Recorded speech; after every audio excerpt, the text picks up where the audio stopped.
ಪ್ರತಿ ವರ್ಷ ಬೇಸಿಗೆ ಟೈಮಲ್ಲಿ ನಮ್ಮ ಮನೇಲಂತೂ ಈ ಹೆಸರು ಕಾಳಿನ ಜ್ಯೂಸನ್ನು ಮಿಸ್ ಮಾಡದೆ ಮಾಡ್ತೀವಿ. ರುಚಿಯಂತೂ ತುಂಬಾ ಚೆನ್ನಾಗಿರುತ್ತೆ. ಇದರದ್ದು ಒಂದು ಸಲ ಕುಡಿದ್ರೆ ಮತ್ತೆ ಮತ್ತೆ ಕುಡಿಬೇಕನ್ಸುತ್ತೆ.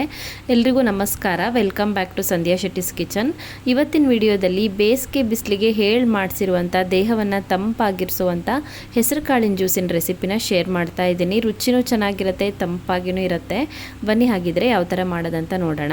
ಫಸ್ಟಿಗೆ ಹೆಸರು ಕಾಳನ್ನು ಹುರ್ಕೊಳ್ಬೇಕು. ನಾನಿಲ್ಲಿ ಅರ್ಧ ಕಪ್ ಆಗೋಷ್ಟು ಹೆಸರು ಕಾಳನ್ನು ತೊಗೊಂಡಿದ್ದೀನಿ, ಗ್ರೀನ್ ಗ್ರಾಮನ್ನು.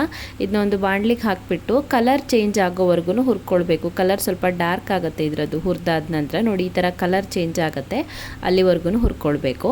ಹುರಿದಿರುವಂಥ ಹೆಸರು ಕಾಳು ಪೂರ್ತಿಯಾಗಿ ತಣಿಬೇಕು. ಪೂರ್ತಿಯಾಗಿ ತಣ್ಣಗಾದ ನಂತರ ಅದನ್ನು ಮಿಕ್ಸಿ ಜಾರಿಗೆ ಹಾಕ್ಕೊಳ್ತಾ ಇದ್ದೀನಿ ರುಬ್ಕೊಳ್ಳೋದಕ್ಕೆ. ಹಾಗೆಯೇ ಇದಕ್ಕೆ 1/4 ಕಪ್ ಆಗೋಷ್ಟು ತೆಂಗಿನಕಾಯಿ ತುರಿ ಹಾಕ್ಕೊಳ್ತಾ ಇದ್ದೀನಿ. ಅದೇ ಕಪ್ಪಲ್ಲಿ 1/4 ಕಪ್ ಆಗೋಷ್ಟು ತೆಂಗಿನಕಾಯಿ ತುರಿ ತೊಗೊಂಡಿದ್ದೀನಿ. ಹಾಗೆಯೇ 1/4 ಕಪ್ ಆಗೋಷ್ಟು ಬೆಲ್ಲ ತೊಗೊಂಡಿದ್ದೀನಿ. ಸಿಹಿ ಜಾಸ್ತಿ ಇಷ್ಟಪಡೋರು ಇನ್ನೊಂದು ಸ್ವಲ್ಪ ಬೆಲ್ಲ ಹಾಕೋಬೋದು ಬೇಕಿದ್ರೆ. ನಾನು 1/4 ಕಪ್ ಆಗೋಷ್ಟು ಬೆಲ್ಲ ಹಾಕ್ಕೊಂಡಿದ್ದೀನಿ.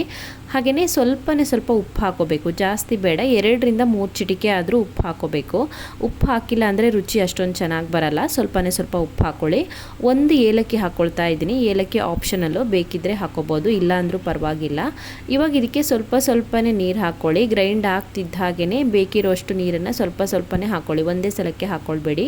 ಎಷ್ಟು ನುಣ್ಣಗಾಗುತ್ತೋ ಅಷ್ಟು ನುಣ್ಣಗೆ ರುಬ್ಕೊಳ್ಬೇಕು. ಇದನ್ನು ಫಿಲ್ಟ್ರ್ ಮಾಡ್ಕೊಳ್ಳೋ ಅವಶ್ಯಕತೆ ಇರೋದಿಲ್ಲ, ಹಾಗಾಗಿ ರುಬ್ಕೊಳ್ಳೋವಾಗಲೇ ನುಣ್ಣಗೆ ರುಬ್ಕೊಳ್ಬೇಕು. ಸೊ ನಾನು ರುಬ್ಬಿಟ್ಟು ತೊಗೊಂಡು ಬಂದಿದ್ದೀನಿ.